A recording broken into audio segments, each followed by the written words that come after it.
Metro tram സ്റ്റേഷനുകൾ അടച്ചിടുന്നു. നഗരത്തിന്റെ ജീവനാഡിയായ bus സർവീസുകൾ നിർത്തിവയ്ക്കുന്നു. 1000-ലേറെ വിമാനങ്ങൾ റദ്ദാക്കുന്നു. പല വിമാനങ്ങളും വഴി തിരിച്ചുവിടുന്നു. റോഡുകളിലും ഓഫീസുകളിലേക്കും കെട്ടിടങ്ങളിലേക്കുമെല്ലാം വെള്ളം ഇരച്ചു കയറുന്നു. 75 വർഷത്തിനിടെ രാജ്യം കണ്ട ഏറ്റവും വലിയ മഴ പെയ്തിറങ്ങിയിട്ട് ഒരു വർഷം പൂർത്തിയാവുകയാണ്.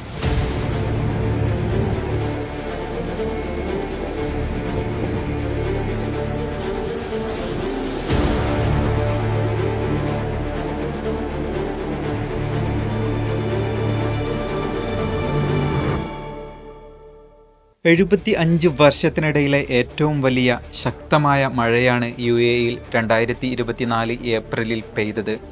രാജ്യത്തുടനീളം വെള്ളപ്പൊക്കത്തിനും പ്രതിസന്ധികൾക്കും ഇത് കാരണമായി. പക്ഷേ അന്ന് ഭരണാധികാരികളും സ്വദേശികളും പ്രവാസി സമൂഹവും ഒന്നിച്ചു നിന്നു, കൈകോർത്തു, പ്രയാസപ്പെട്ടവർക്ക് സഹായങ്ങൾ എത്തിച്ചു. തെരുവുകളും പൊതുയിടങ്ങളും സ്ഥാപനങ്ങളും വൃത്തിയാക്കി.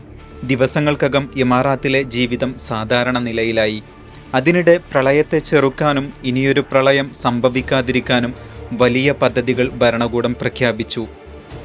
നഗരത്തിലെ വെള്ളപ്പൊക്കം തടയാൻ 143 കോടി ദിർഹം ചിലവിൽ വിപുലമായ ഓവുചാൽ സംവിധാനം നിർമ്മിക്കുന്നുവെന്നാണ് ദുബായ് കഴിഞ്ഞ ദിവസം പ്രഖ്യാപിച്ചിരിക്കുന്നത്.